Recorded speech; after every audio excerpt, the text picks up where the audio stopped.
the two qualities of ultimate reality. And the emptiness, which we could study in great depth if you want to nerd out on it. That's one of the topics we go deep into practicing with and contemplating with in year-long Buddhist studies. Emptiness is the fact that ultimate reality cannot be adequately described conceptually, right? It's ineffable. It's unspeakable. It cannot be objectified. It can't be turned into a thing. It can't be made into a solid category. It is empty of all that. But luminosity, or prabhasvara, is the flip side of that, which is, despite its ineffability, it's still alive, vivid, and brilliant, right? And when we have an experience of ultimate reality, there is this feeling of this cannot be held on to or fixated upon, but at the same time, it is sacred and brilliant. And that's the luminosity aspect. And so when we look at ultimate reality from that standpoint, say, is that what mystics believe when they're talking about God? I think it's what some people just now call, who are more agnostic, call the universe. I ask the universe for this thing. Any of these could point to some placeholder for ultimate reality. And the idea in Buddhist thought is any placeholder is a kind of conceptual sketch pointing to something that cannot be properly contained within any sort of conceptual sketch, right? So the words could point in a direction, but they will ultimately fail. And this is at the point where I think you have to really look into your own heart or look into other people's eyes and say, okay, what do they mean by God now? Or what do we mean by emptiness, luminosity? Like, is God the entity telling me to kill these other people? That's highly problematic. That's beyond problematic. Ultimate reality is telling me to kill someone? I mean, that has been the function of God throughout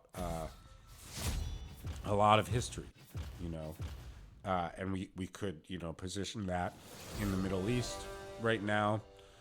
They're not the only ones. I don't know of any, I don't remember any time that a U.S. president hasn't signed off from an address to the nation where he is telling all the citizens of the United States that he is ordering some military action, which means death of humans, without signing off with the words, God bless the United States of America, right? So every one of these presidents is doing something in God's name, right? That can't be what we're talking about here. That is incredibly dangerous and problematic, to point to ultimate reality and say somehow this ineffable ultimate reality is telling us to harm humans, right? But when the ineffable ultimate reality has a name or a language to it that points us in the direction of some ineffable but compassionate experience of ourselves and the universe. Universe is a placeholder word too, because none of us can actually conceptualize the universe, right? It's impossible. It's incredibly problematic, right? And nobody should ever get away with saying ultimate reality, aka God, told me to do this thing, right? We need to take responsibility. If we order troops to bomb a place, that's not for God. That's for us, right? For whoever made that order.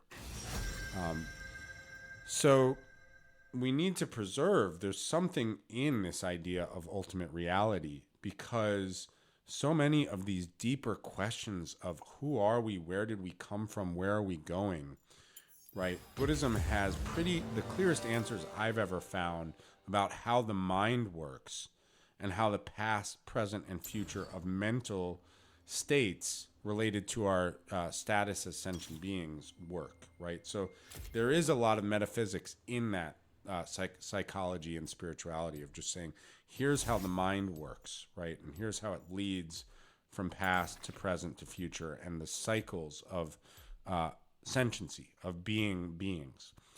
But when we look at, where did the Big Bang come from? I mean, go to the Museum of Natural History, go to any science museum. It is bonkers when we actually open up to the ineffability of ultimate reality, like how the Big Bang happened, how we got made out of stardust, and what's going to happen next, what becomes of us. It is, when we really open to that, I want to say it if I can really tune into ultimate reality, what I might call emptiness, luminosity, but which is just simpler to call God, it really helps lift me out of depressive states of mind, because it's so ineffable, it's so sacred, it's so wow, right? That would be another name for the placeholder. Rather than God, just call it wow. Wow, what do you believe in? I believe in wow. That's my ultimate reality.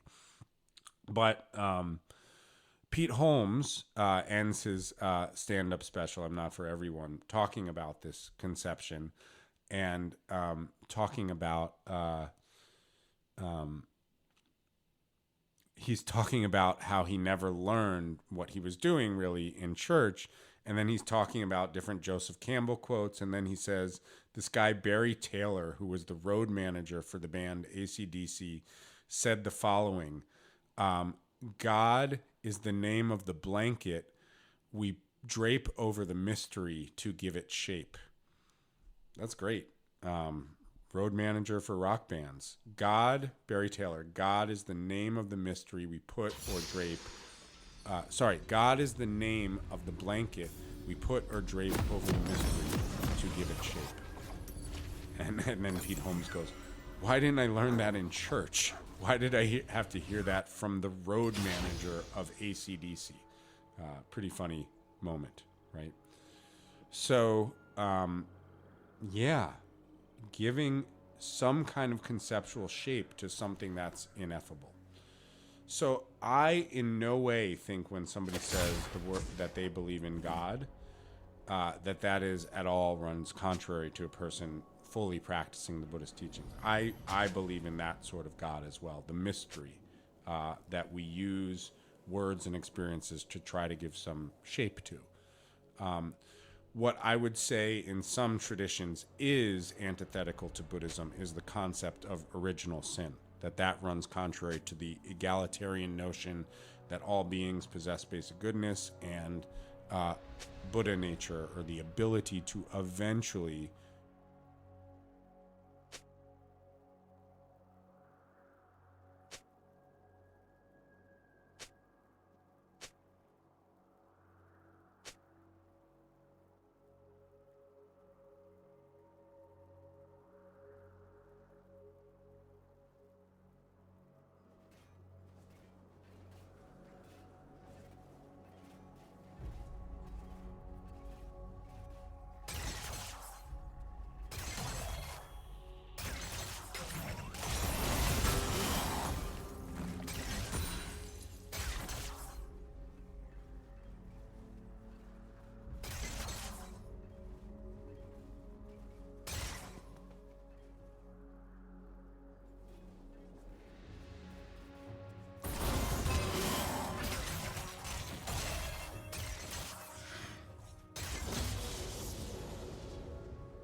maybe not this lifetime, but eventually awaken and liberate from confusion. That's really, if somebody says, I believe in original sin, then I say, well, that's incompatible with Buddhist beliefs. But if somebody's talking about God, I say, bring it on. I love it. I call that wow. I call that a Taylor Swift concert for a lot of Gen Zers and millennials. Praise Jesus. Praise Buddha. So just a closing thought that, I think the Buddhist view on, matters of mystery like God or ultimate reality or where the universe came from is to stay open, not have too much fixation in one direction or another, and also always have an eye towards any kind of ceremonies that we might use to connect with ultimate reality. Whether that's a Methodist church, whether that's an ayahuasca ceremony, rather than to think about the ceremony as either confused, or wise, to really think about how the view and intention we might engage that ceremony in to make it mindful, to make it compassionate, to make it about waking up, right? And then we can be really practical with the integration of different spiritual systems and different spiritual beliefs, which feels so important for Buddhism to be existing in this kind of postmodern era, and where there's so many different ceremonial methodologies. And so it's openness mixed with practicality and mixed with a kind of, again, I think this is the baseline of Buddhism, this psychological exploration of what working with the mind and moving towards awakening looks like, rather than, is this the right belief system? Is that the right belief system? Because what the belief system actually is only demonstrated in the practical application of people who engage in the rituals and practices of that tradition. So, for one example, last Christmas, Christmas Eve, I was at a Methodist church in Birmingham, Alabama, and folks I was with very kindly said, knew I was Buddhist and said, you don't have to go receive communion if you don't want to. And I said, no, of course I'm going. One, because it wasn't my first ride at that particular pony show, so to speak. I've received communion before on Christmas services in church, but also, do I believe this is the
body and blood of Christ.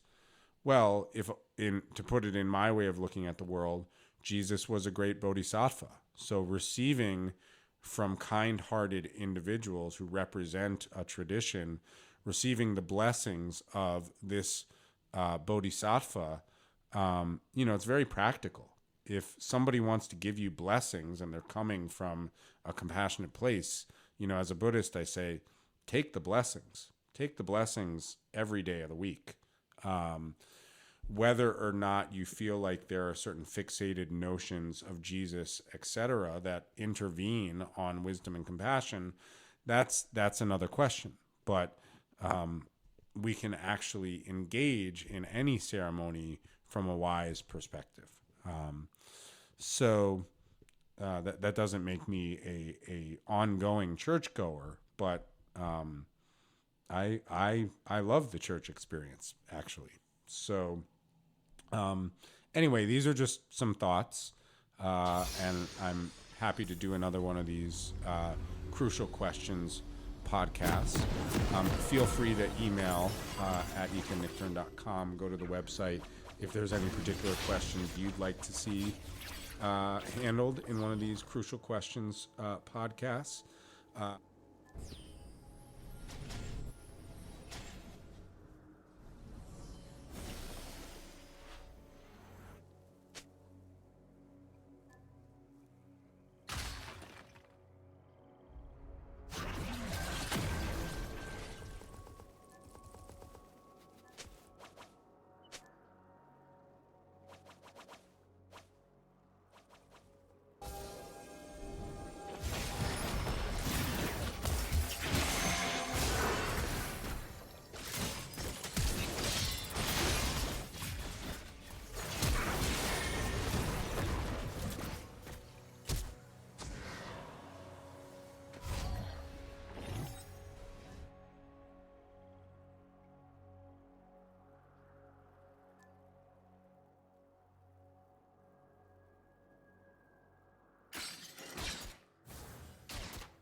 This is the eye toward both personal and with. This is the Road Home podcast with author and teacher Ethan Nichtern. Through the lens of mindfulness and engaged Buddhism, Ethan and guests explore culture, art, politics, psychology, and spiritual practice with an eye toward both personal and collective transformation. For more information, visit www.ethannichtern.com.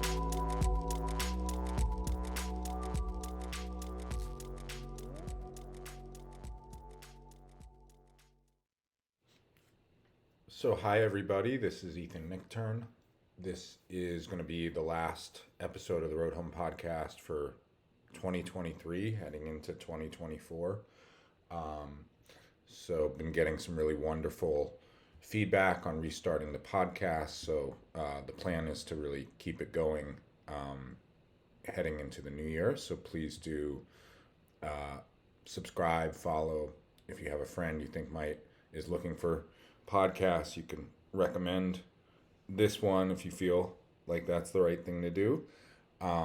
If you want to leave a rating on whatever platform you're listening to, that always helps.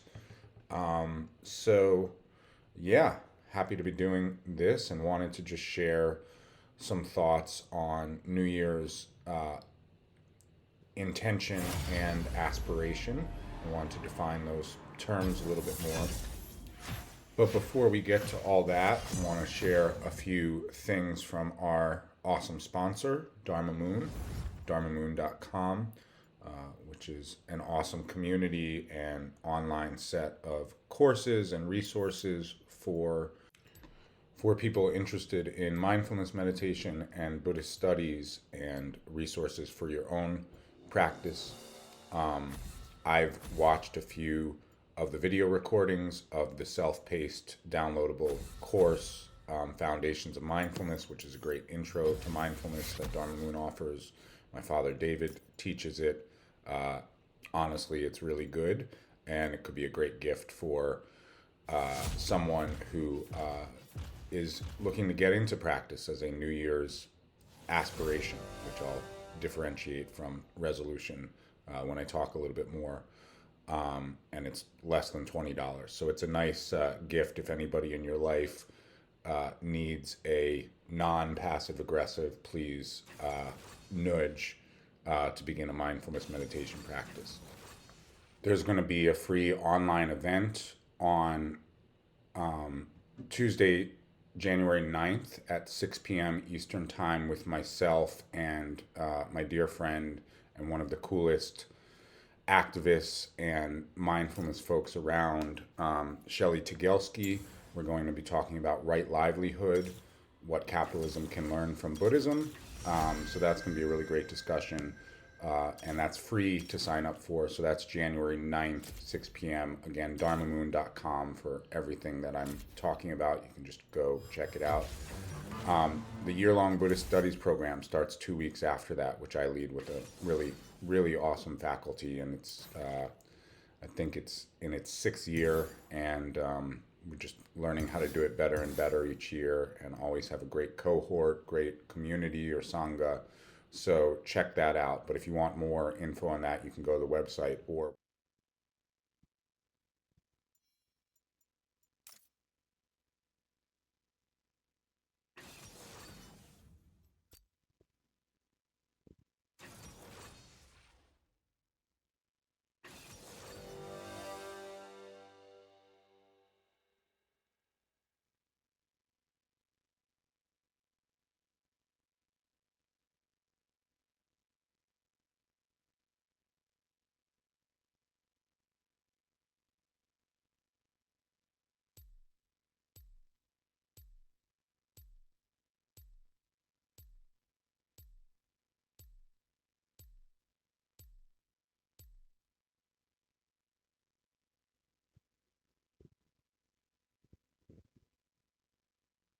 we will be having a little info session at the end of that event on January 9th with myself and Shelley Tigelski. So lots of reasons to come January 9th. And they also, Dharma Moon has a really amazing mindfulness meditation teacher training program.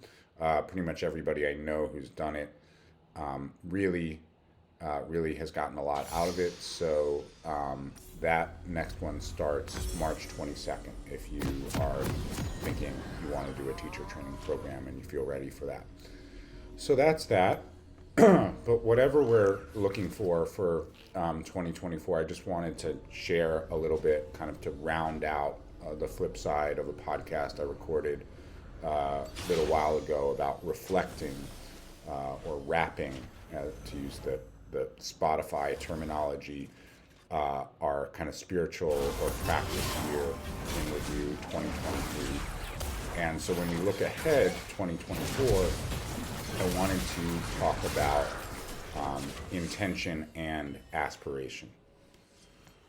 So why do we hate New Year's resolutions so much?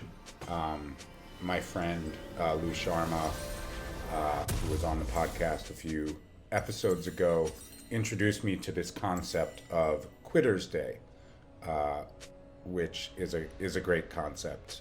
I love that on social media. There is this meme that goes around, happy whatever's day to all who celebrate, and there'll be fake holidays that are funny or sarcastic. So happy Quitter's Day to all who celebrate. And Quitter's Day is defined a few different times, but each definition is someday in January, either the second Friday or third Friday of January. So the history of Quitter's Day that I found is that Strava, which was this social network for athletes, conducted research into when people's utilization of wellness apps, athletic apps, probably if we asked Headspace or Calm or Insight Timer, it would be similar for tracking your mindfulness meditation apps. So Quitter's Day is the day where 80% of people have tapped out of whatever resolution they made for the new year. And at first I thought it was the third Friday of January, but what I'm seeing online is the research conducted by Strava said it was the second Friday in January. So this year, the second Friday in January will be the 12th of January. So that's pretty soon if you think about it, right? A year, actually 2024 will have 366 days. Which may feel like it's a leap year, may feel like that's going to be an extra day of madness. 2024 might be a bit of a crazy year, so we get one extra day of the crazy. But 366 days, and our resolution for the vast majority of us, if it is a practice-based resolution to work with our mind, work with our body, work with mental or physical health, we make it 12 days in. Does not sound great. I mean, if somebody actually were to meditate 12 days in a row, I would give them a lot of praise and validation, a sticker, a cookie, whatever does it for you. 12 days straight of meditation is pretty amazing, but the point of tapping out is then you don't go back. It's not just like Quitter's Day, oh, I took a day off that practice, I didn't go to the gym that day, or whatever our resolution was. It's you are done. 12 days into 366, over. That's kind of depressing when we look at our human habitual tendencies, our stuckness in cyclical modes of being, right? Which is the notion of samsara in Buddhist terms. So thinking about like why this is, right? And I think we have to look at sort of the you could say the erratic mindset that wants to enact change in our life, right? And that comes on towards New Year's. I tell this story frequently, pretty much every year, but I used to work at and be the teacher in residence at the now non-existent New York Shambhala Center, which was a big meditation community in Chelsea. And there was there was a family-owned pizza parlor and counter Italian food restaurants on 22nd Street and 6th Avenue, and I made friends with the owner. Was somewhat friendly, and in January, which the yoga studios I went to, the Shambhala Center, January was the busiest time of year, full-on business. But I went into the pizza parlor after working with, a rush of people at the Shambhala Center who wanted to, fix our minds, whatever kind of erratic or self-aggressive resolution we might have. And after working with a rush of people, I went in there and asked, got a slice of pizza and asked the owner how it was going. And it was hilarious. He said, this is January, the slowest time of year. Which was interesting. Pizza parlors are the slowest in January. And I was like, oh yeah, really? He's like, for my work, it's the busiest time of year. And he pointed across the street on the second floor of the building across from the second street was, I can't remember what it was. It was, one of those corporate chain gyms, with, big glass windows into the second floor. So you could see people on the treadmill. And he was like, yeah, everybody's in there right now. And he was like, don't worry, they'll be back in a few weeks. And he was like, I'm thinking of getting like a projector that can project a 3D image of a pizza slice into the gym. Just to bring them back a little quicker, right? So that's interesting, right? Pizza or health. It's an interesting approach that we take, which is a bit of an erratic approach, right? And so that's usually our relationship with resolution.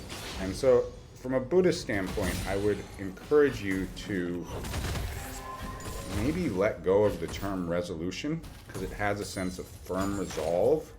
It has a sense of never wavering, never compromising, never bending on one's discipline. And what I think about discipline is we actually waver all the time, right? If you talk to a very disciplined person, I would say if you actually examine their state of mind, their mind wobbles in terms of what they set out to do. And that's part of the game of discipline, right? So I want to introduce the two Buddhist terms that are used in English that I think are better or more useful terms with how to make it deeper into the year with your meditation practice, with your study, with your whatever your aspiration is this year, however you want to work and shift a little bit your experience. The first word is intention. It's part of the Eightfold Path, sankalpa in Sanskrit. And intention, the way I think of intention when you study the teachings on action, from a Buddhist standpoint, intention is usually aligned with a single action, right? So if I write an email to somebody, I could ask myself the question, what is my intention in writing this email, right?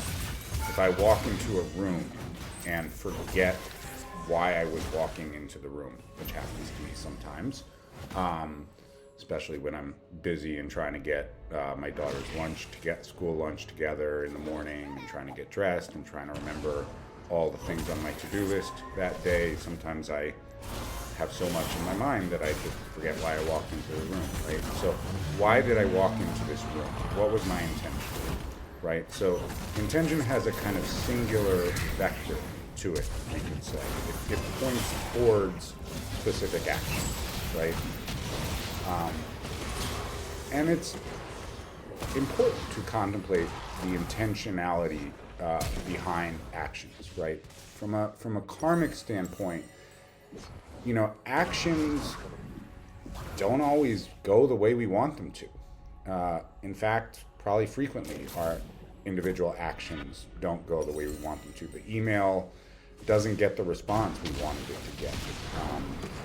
we walk into the room and the thing we were looking for isn't in that room, right?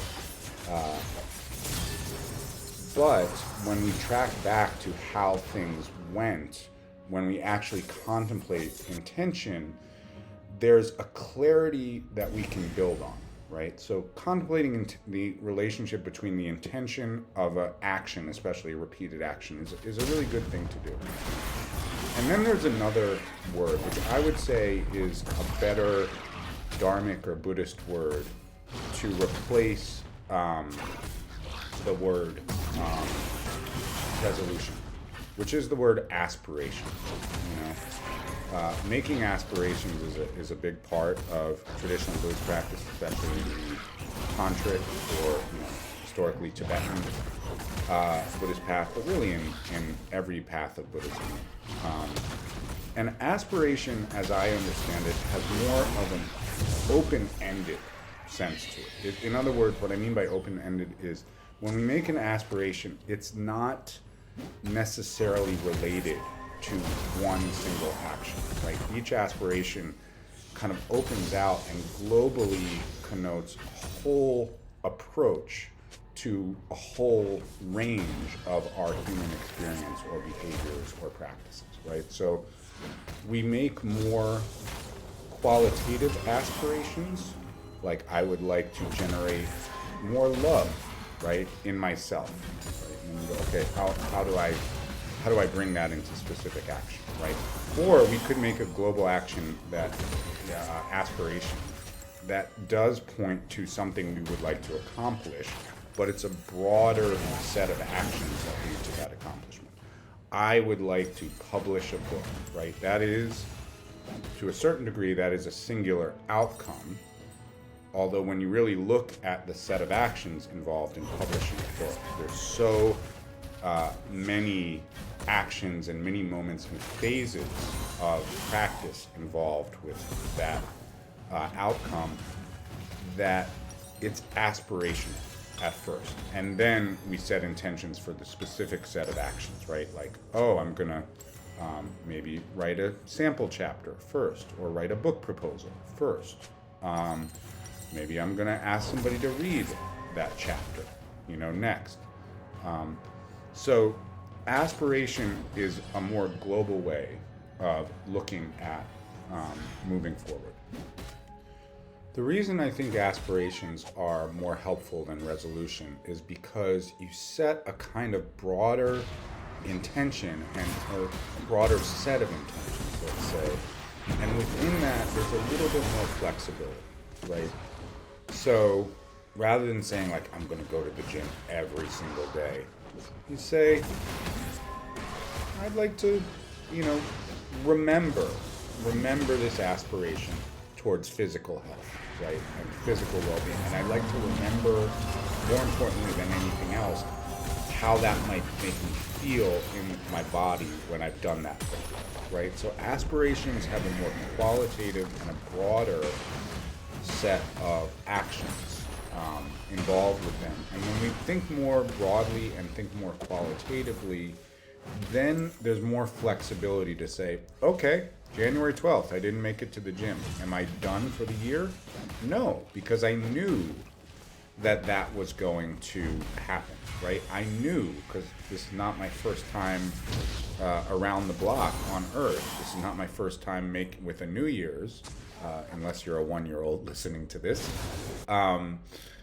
I knew that there was going to be that moment of wobble. I knew there was going to be that moment where I felt over the whole thing. And an aspiration just says, oh, okay, right, just come back to that aspiration that I set and start again. So that's really the quality of discipline from a Buddhist mindfulness perspective, is not about being unwavering. It doesn't work to be unwavering because life happens, and it pushes us in different directions. It blows us around. Gosh, life blew the world around in 2023. It blew me around quite a lot. And then you go, okay, let's remember my aspiration. Now, today, if I can remember my aspiration, how do I start again with the specific actions and specific practices that fulfill, you could say, or move me towards that aspiration? So I just wanted to think about that don't think about doing something every day. If you are going to set specific intentions towards wellness practices, mental health, body health, creative practices, work practices, chasing relationships or how you are in your relationships. If you want to set specific metrics, like let's take the metric of regular meditation practice, this is what I say to private students that I'm starting to work with, when I'm starting to work with them. Don't set metrics that leave you no room to exceed, right, what you set out. In other words, if you say, I'm going to sit and meditate 7 days a week, every week, and then you only do it 5 days a week, and you don't do it on Quitter's Day, you feel like a failure. You feel like a quitter, because you're like, another time I didn't do what I said I was going to do. I am such a loser, right? That could be the way you feel. If you set an intention to say, okay, I'm going to meditate 4 times a week, right? And then you meditate 5 times that week, you actually feel like you feel some validation, you feel some positivity. You're like, oh, I did it. I did more than what I said I was going to do. So if you are going to tie specific actions to broader aspirations, make them flexible and make the metrics of those actions with enough room that you could actually validate success, to actually feel good about having done what you set out to do or exceeded it. Okay? So that's one bit of advice that I give myself, and that's the beautiful thing about teaching this stuff, is a lot of times I'm just reminding myself what works and how to try to continue to show up. And if anybody else is listening, kudos, bonus, cherry on top. So I'll just share, a few of my aspirations, because they are broad and vague. Sometimes when they're broad and vague, they can be slippery. But when we tie the broadness to specific recurring actions or specific recurring intentionalities, then we have something we can work with, and we can return to it. January 12th, we can return to it. February 12th, we can return to it. August 12th, and then December 12th, we can start to say, how did it go throughout the year? So the 3 that I came up with, first is aspiration towards peace for myself. Just seeing where the world is at, the bombing of children, and more than that, those of us who aren't engaged in atrocities or severe armed conflict, we often are not at peace because we're in a state of constant discord with our conversations with ourselves and with each other. That's something I've talked about on the podcast a lot recently. So peace for me, what is the specific practice linked to my aspiration for peace? It's really trying to listen. That's something I want to do. Listening well to myself. And then when I'm engaging in a conversation with somebody, really wanting people to feel seen and heard, especially not on the factual level, but on the emotional level, on the human level. So peace is my first aspiration, and I'm tying that to the practice when I can remember it. And we always forget, and then we come back of listening. Second, this is going to sound very cliche, but I love it, and love is the second one. I want to remember love, and I want to not give up on love. And even as much cliche as it is, I have this theory that things that we consider cliche, it's often not because they're overused. It's actually because they're true and uncomfortable. And so considering them cliche is kind of our way of protecting against discomfort and having to feel vulnerable. So love is a cliche, sure, but it's also, to a certain degree, the only thing that matters. There's just repeated stories of people dying, and the only thing that matters is how well they were able to give and receive love. Right? So I think that's important, and I hope love is part of your aspiration, both the giving and receiving. The you could say, as you said, Mahayana Buddhist teachings on compassion, equalizing self and other, right? So self is love and other is love, and there's really not so much boundary or blockage between both the giving and receiving of love. So that's an aspiration. And I think the specific action or specific practice for me related to that is a willingness to be vulnerable and open and transparent, like telling a group of strangers on the internet that my aspiration is towards love. It's a nice little vulnerability. But yes, equalizing self and other, being vulnerable, giving and receiving is my second aspiration. And my final aspiration is agency, to actually engage, right? And I think this one comes out of a real feeling that, especially with modern technology, with modern media and social media, we really come to feel frozen and feel like the world is something we are not participating in, and paralyzing. It removes a sense of there being some little thing that we can do. And so having agency whenever I feel like the world is coming at me, it's overwhelming, the events of the world. You listen to my last podcast with astrologer and friend Julianne McCarthy, which I recommend you listening to, because I really like that conversation a lot.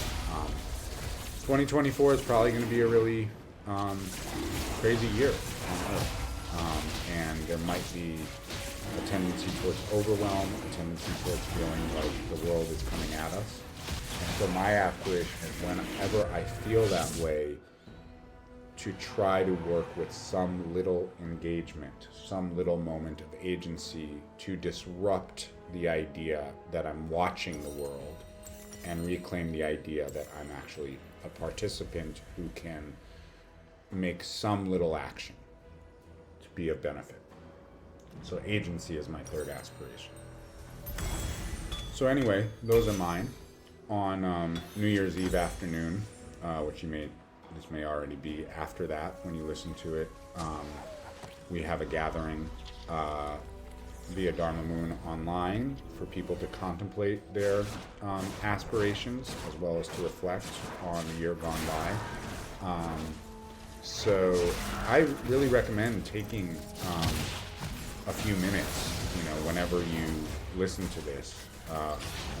Time is kind of an arbitrary construct. January 5th could be the New Year. There's the Chinese New Year, there's the Tibetan New Year, there's the Jewish New Year. Any time that we can decide to reflect and clarify our aspirations can become a moment of new year or a fresh start. I would really recommend taking a few minutes, 5, 10, 15 minutes, to contemplate aspirations, broad aspirations, and then to contemplate what are the specific practices or actions that I want to engage in to fulfill those aspirations. And so if we can work kind of broad to specific and not view it as something that we have to firmly commit to day in, day out, but view it as something that the broadness is something that we return to throughout the year, I think that could help us make it past Quitter's Day, because it's okay if you don't fulfill your aspirations on Quitter's Day. There's always a day after Quitter's Day, January 13th. And you can just be like, all right, January 13th is New Year's now, right? And then you quit again on January 18th. And then you go, all right, January 19th is going to be New Year's now, right? And again and again and again like that. And if we set aspirations and then position clear actions or practices within those aspirations, I think we'll be much more consistent because we'll take the approach of coming back to our aspirations rather than never wandering or wavering, which is impossible. So again, just to revisit, please join us January 9th for free conversation via dharmamoon.com with my friend Shelley Tagelski, Right Livelihood, what capitalism can learn from Buddhism. And check out the year-long Buddhist Studies program beginning 2 weeks after that, January 23rd. Check out dharmamoon.com if you want to get on my email list, ethannickturn.com. Probably be bugging folks about the book that I have coming out June 4th of 2024, Confidence, Holding Your Seat Through the 8 Worldly Winds, or through Life's 8 Worldly Winds. But anyway, all that's for another time. Whatever day you're listening to this, happy Fresh Start Day, happy New Year's Day, happy Aspiration Day. And for the road home, this is Ethan. We'll see you next time. This has been The Road Home.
That's a free capitalism production of a Buddhist podcast who are, scientific atheists who would say, I imagine them saying like, oh, that's hogwash. I just imagine like scientific care about 20 qualities who possibly the most.com.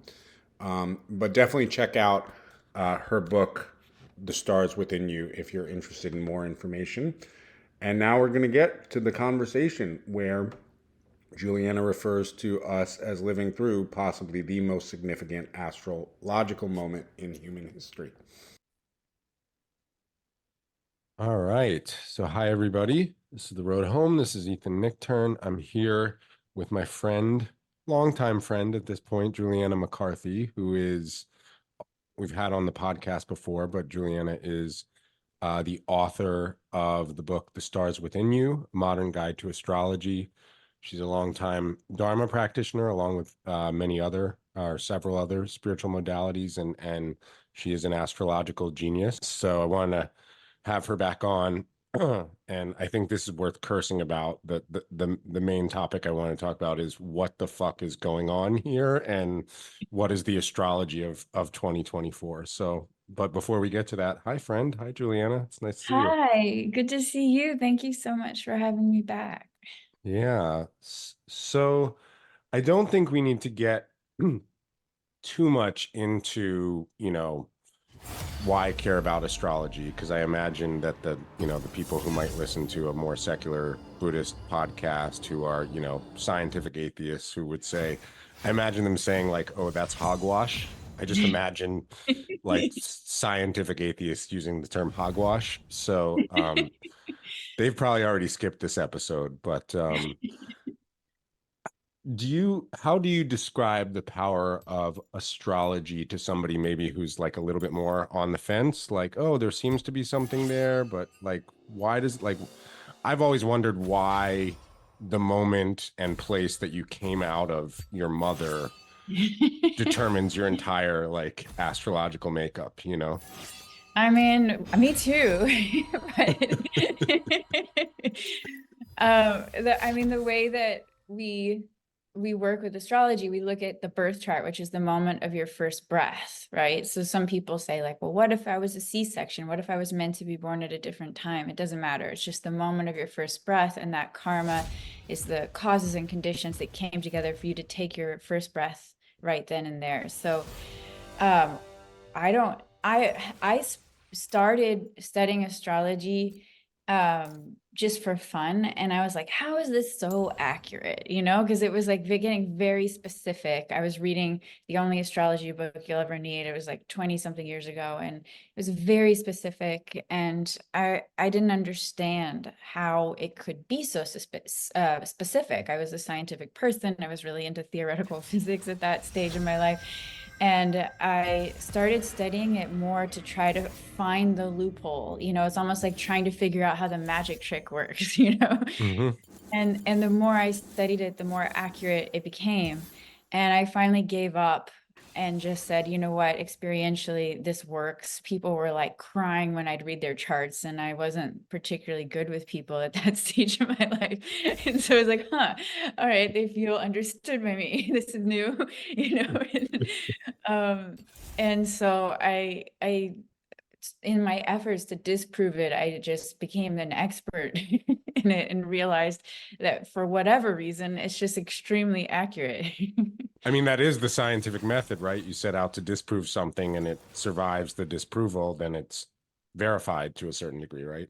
Yeah, I can't explain why. Yeah, yeah. The closest I came was I did an ayahuasca ceremony one time, and I was in Joshua Tree, and I walked outside of the yurt, and I looked up at the like glistening sky, like just full of stars, and all the stars were like moving and talking to me very vividly. And they said, we speak to you all the time, right? And I was like, I kind of knew that, but not this vividly, not this literally. All right. If there were any scientific atheists holding on that paragraph that you just spoke, like knock them off the podcast. So, but for everyone else, which I think is most people, have some sense. Don't you feel like most people now are interested in sort of some balance between spirituality and object-based or material science? Like some people are kind of balancing the two? Yeah, I mean, I think it's arrogant to think that the only thing that's real is things that we can prove, you know, with our puny human minds and our limitations. You know, it's like we're only working within 4 dimensions, the 3 dimensions of space, the 1 dimension of time. And there's so much operating outside of those dimensions that we relate with every day. Things like love, you know, things like psychic perception, which mothers have and everyone talks about. It's like, you know, it's real, but it makes sense that there are things we can't understand and we can't prove. And I think that it actually is scientific to understand that. You know, Yeah. it's not scientific to think there's nothing that we can't perceive that's real. Right. And you have in, just me checking in with you. So your monthly updates via Ethereal Culture, and Juliana, if you're on social media, is at Ethereal Culture with an E-E-T, Yeah. Hereal. I spelled it right. Yeah. But your monthly updates always have a lot of nuggets of wisdom in them. And then I remember you actually calling specific political events, that were not Yeah. callable. Like I remember when texting with you when the Georgia runoff Senate elections were happening after the 2020 election, and you were like, John Ossoff is definitely going to win. And he Yeah. ended up winning by less than 0.5%. But I remember you being very sure of it because his chart dictated a long political career or something like that. Yeah, he was destined to win. Yeah, astrologically, and he did. Um, so yeah, I mean that's that's like, I mean my career blew up after the pandemic because I had for years been going around the world teaching at music festivals and workshops and whatever about the paradigm shift of 2020. And I said reality as we know it is going to completely change, you know, in Hmm. 2020. And then it did, and everyone was like, oh my God, you know, how did you know that?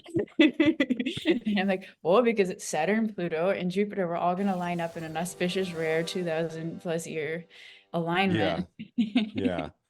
So I guess let's start there. I mean, people have obviously very different personal experiences just in their life and their astrological chart. And I would say, like, I hung out with a friend who I had not seen in person since 2017, my friend Meredith, who lives in Seattle, and hadn't seen her. Like the last time I saw her, I brought my daughter, who's now 6.5, who was like a 2-month-old baby, and we got coffee. That was the last time we saw each other.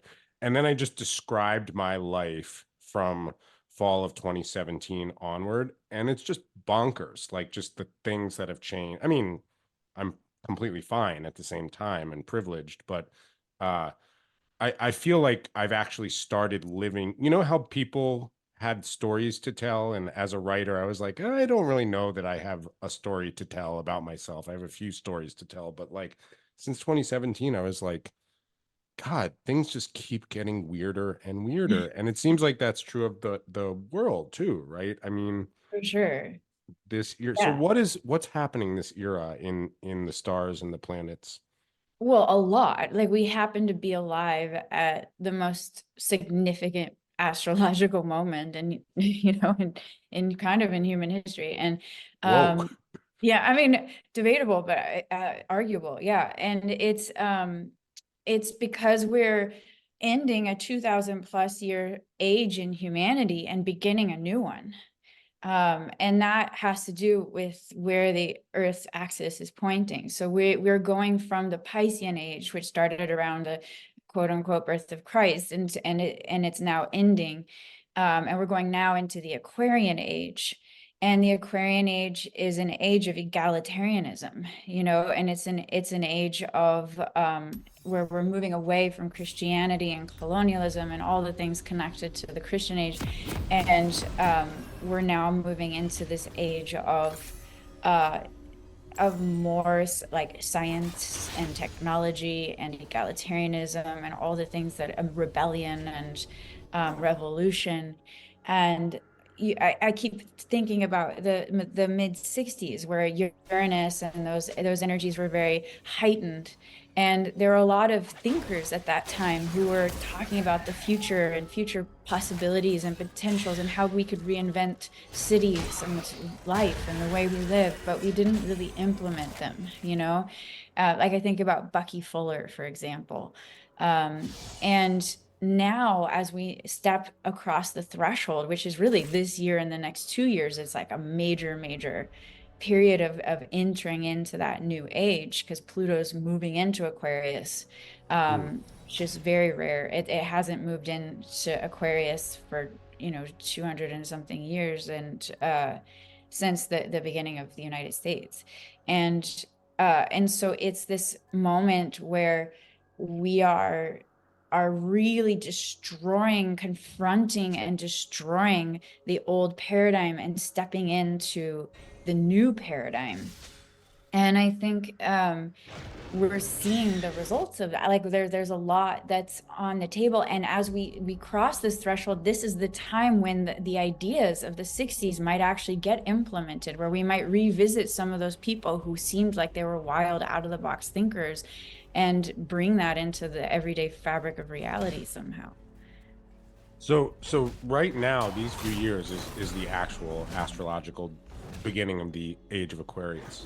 Well, it's been a process, but okay, that's why that song from the 70s was. Yeah, yeah, we've kind of been moving there for a while, right? It's like we're thinking of 2,000-year ages, so it's not like, oh, next day we're in the next age in humanity, right? It's a transition.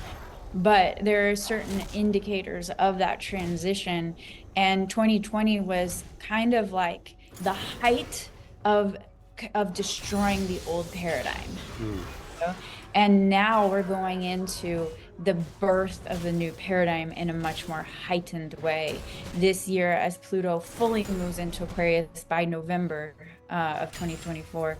And then 2025 and 2026, when Pluto at the beginning of Aquarius is trining Uranus at the beginning of Gemini. Like this is like the revolution, the rebirth of the next iteration of humanity. And it's not hopefully going to feel as much like we're beating our heads against the wall of the old ways and fighting these oppressive forces without making headway. It's going to feel like we're able to make more headway somehow.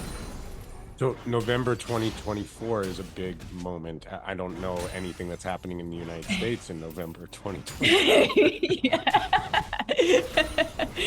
Right, the presidential election. So, and I'm telling you, think about birth, right? Birth is not without drama, and it's not without pain.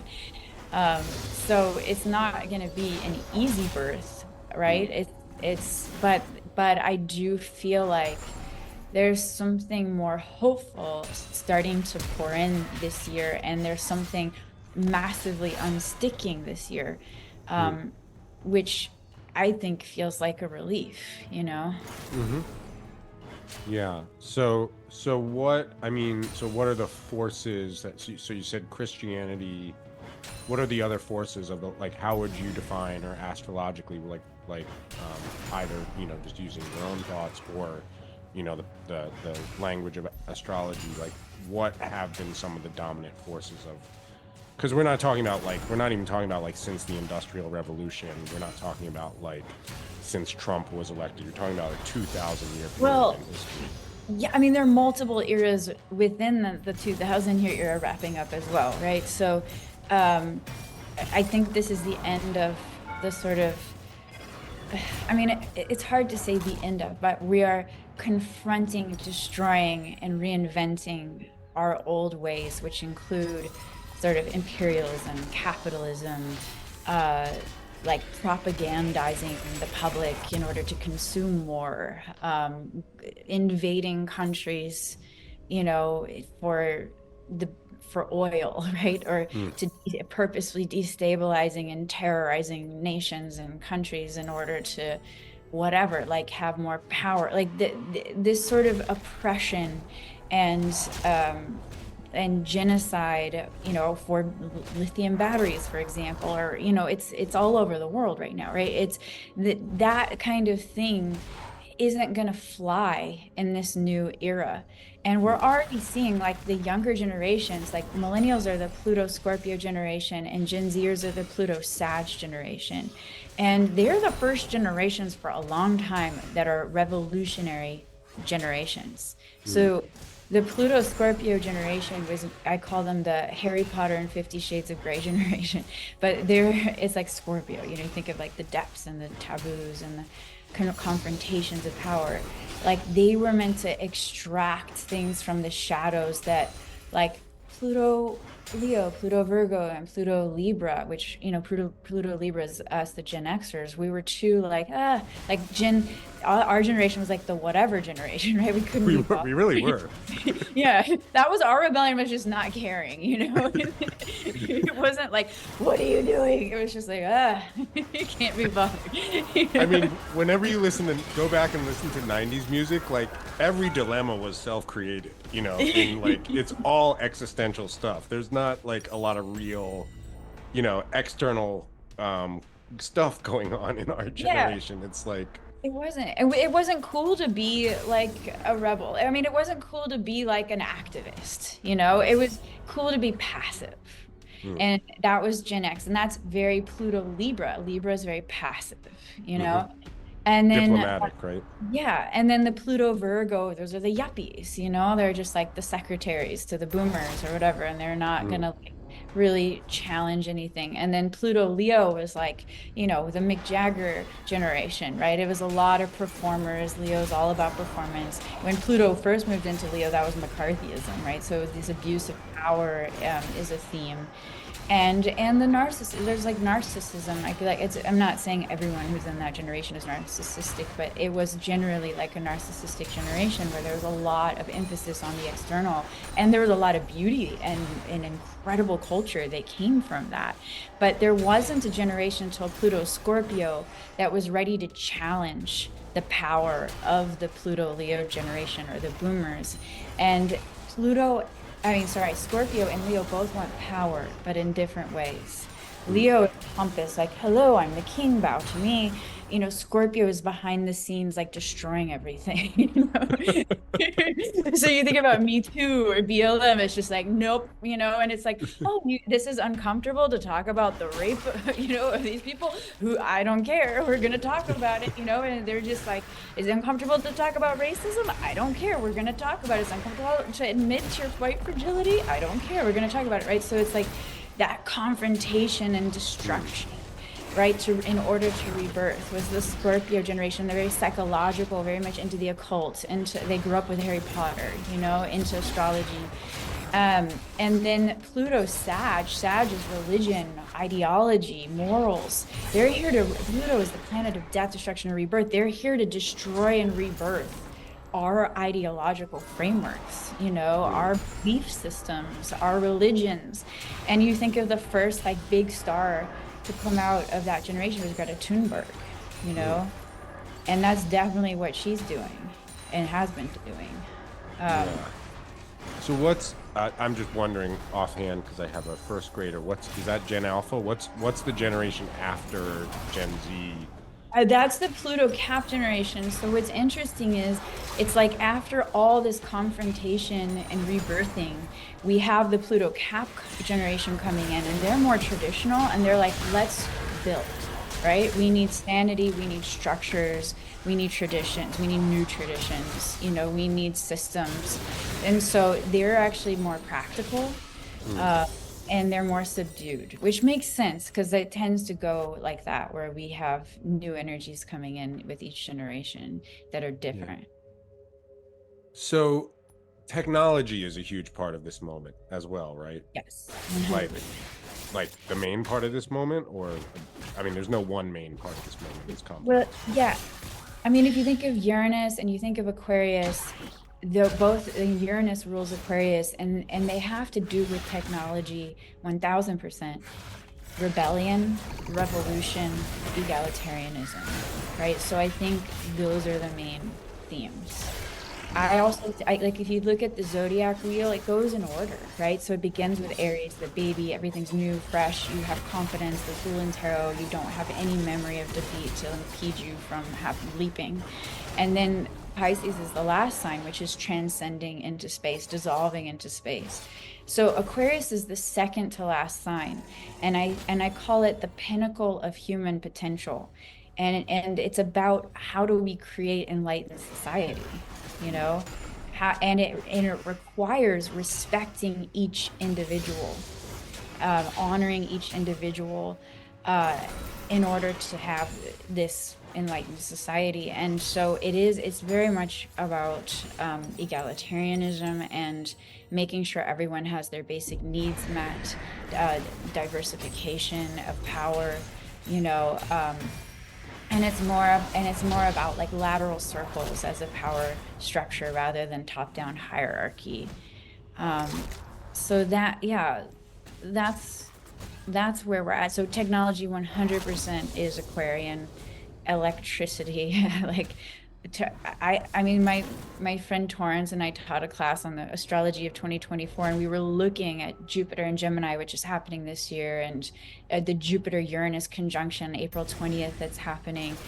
And historically, electromagnetic storms have been connected to those kinds of transits. So we were like, that's a possibility. Something shocking is bound to happen that's ultimately liberating, but it could be something that seems terrible at first, and it could be something like an electromagnetic storm that like does away with the internet for 3 months or something like that. Right. You said that to me last week, and based on what you and others have said, and just based on kind of intuition with how oddball things have gotten, Yeah. like, I just think we're going to get some major curveballs this year, and it's not going to be like, will Trump or Biden win? I think those are both like fastballs down the middle. It's going to be like shit we never saw coming. So 100%. you said the thing about electromagnetic storm that might take out the internet for a few months, and then I talked to my friend Jerry, who's a very scientific guy who he used to he was the creator of the show Brain Games that was on National Geographic. So he was like, oh, that actually is a problem. And he was like, it's not likely, but like solar flares and are getting stronger. And he was like, the way the layering of the satellites around the Earth work, he basically explained it to me much smarter than I could explain it. But he was like, yeah, if a storm took out enough of the satellites, the internet definitely would go down. And Yeah. I was like, oh. Between those two conversations, I was like, shit. Yeah, I think, this is definitely a curveball year, but it's also a year of great awakening, and I think we're already sensing that.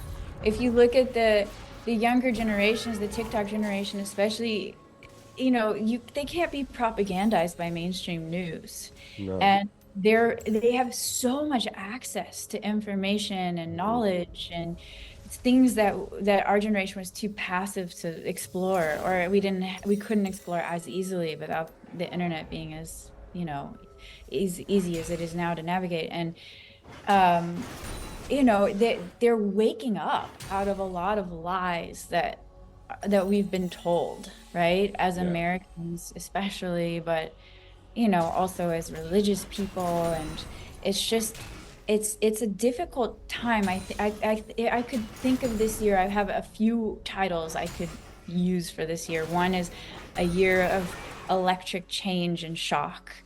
Another is escaping the cult. Another is a year of war and peace. So yeah, I think that it's scary to break out of long-held belief systems, especially if it puts us against our communities or what we've grown up with. But a lot of warriorship that's required this year, and learning how to have the strength to really face the truth and wake up out of belief systems that have felt cozy and comfortable to us, but are causing harm to others in some way. Yeah, I mean, so let's go to this theme for a little while of like nobody's putting up with bullshit anymore. Yeah. Because I did like at a protest related to the you know, the Middle East it was in some American city, but I saw a card that somebody was holding saying, "This isn't 2001. Nobody believes you anymore." Yeah. And I remember 9/11 being the event that really, activated me, because it was so obvious that this awful thing happened, which in my city, which was, verifiably awful. I had just gotten back from living at a meditation center for 7 months, 3 days before.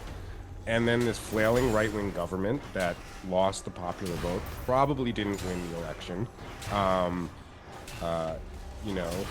use that to just really, make propaganda happen and invade the wrong places to try to get this, evil person who supposedly acted alone, as if that's how anything works. And I remember those years of protest. I remember, I hate to be a conspiracy theorist, but I remember going to many marches where there were hundreds of thousands of people, and the New York Times would report it as like 10,000 people, and would always point out the counter protests in support of the war that like 13 people were at, as if the two were equal events. And so that's why I always find it a little bit annoying when people call George W. Bush a different type of, I think he's a different type of person than Donald Trump, but in terms of what he represents. So this is interesting, because I have had conversations with a few like more libertarian conservative friends, because I'm really trying to listen to everyone. And the idea of spending money to bomb foreign countries really seems to be something that everybody's kind of over, Yes. The younger people especially,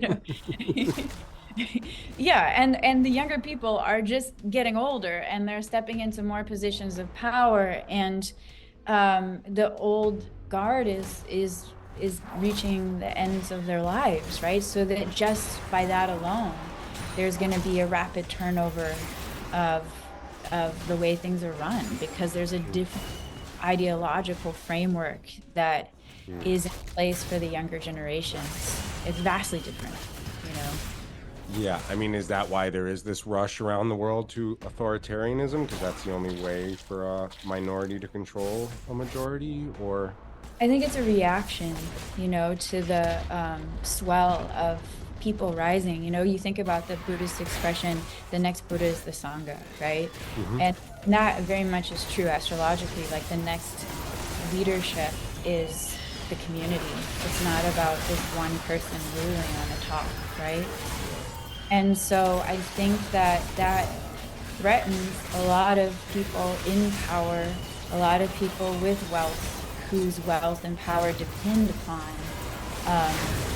this sort of brutalization of others, right? Or the oppression of others to maintain that power and wealth. And so I think there's a scramble and out of fear of losing that, right? To sort of keep people under control.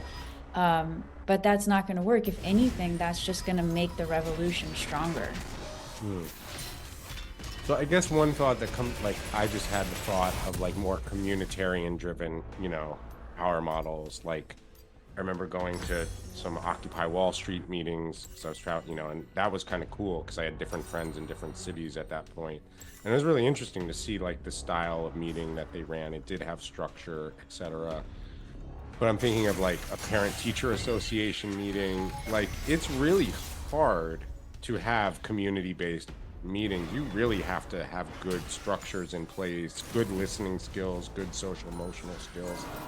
And when you go on social media, sometimes it feels like we don't have those, and that's part of. Yeah, we don't have those at all in general. It's like the current political climate is like people just yelling from their soapboxes at one another and not actually having intelligent dialogues. And it's also the emotionalism being stoked, right? So that there's this cultish support of one side or the other that doesn't necessarily make sense, I've been living in Dallas for the last few months helping my mom, and I normally live in more liberal places, and I've been hanging out with people who have vastly different, political and religious ideas than I do. And when we really talk it through with love and openness, we're not that different, and it's just that I mean, especially Fox News watchers, but also, stereotypical Democrats. Like people have fallen into these traps of believing things without really thinking them through for themselves, or without being able to have more nuanced dialogues, right? It's like, Right.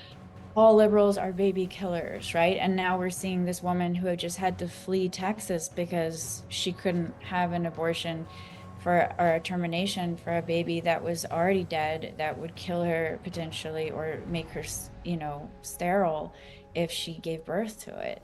And it's like, okay, we need more nuanced dialogues. Right, This right. makes no sense. And I think Jupiter moving into Gemini this year will somehow help with that, or that's the highest potential, who knows, right? The highest potential of Jupiter in Gemini is about questioning, dialoguing, holding paradox. Jupiter's the magnifying lens. And so there's some emphasis on, okay, we need to have meaningful dialogues, right? Yeah. We need to have more nuance. We can't just be pitted against each other. And that pitting against each other is also getting emphasized this year. But there are these opportunities to mitigate that also astrologically. Yeah. I mean, I think about it, it does seem like there's a generational aspect of how we receive a major generational aspect of how we receive information. Obviously, I have so many friends. I go to the Fox News website every day because I'm just fascinated by the narrative construction, and it's a pretty brilliant, for propaganda, but it's a pretty brilliant, repetitive model. But there also seems to be a thing where, and again, these generalizations do not, every generalization has counterexamples. So don't hold me to saying that I'm saying it's universally, but it does seem like boomers tend to watch cable news, right? Yes. And which is a very interesting modality of trying to have some, whatever we think community interaction might be. It's one way. The show's on all the time. Obviously, if you watch Fox News, the people who watch Fox News just need to get very, very angry, right? Yes.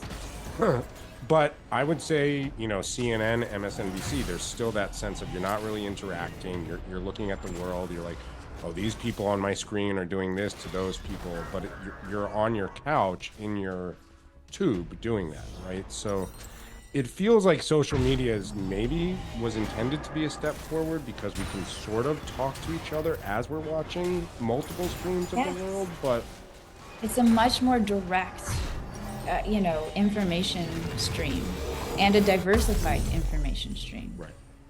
The only thing that seems to intervene on that is the algorithm, right? Where you're actually not, you're not receiving the information that you're actually receiving information. You actually are watching Fox News, but it really feels like you're finding your own information, Yeah, in some cases. I mean, it's different with different situations, right? But you do receive a lot of similar information, like Right.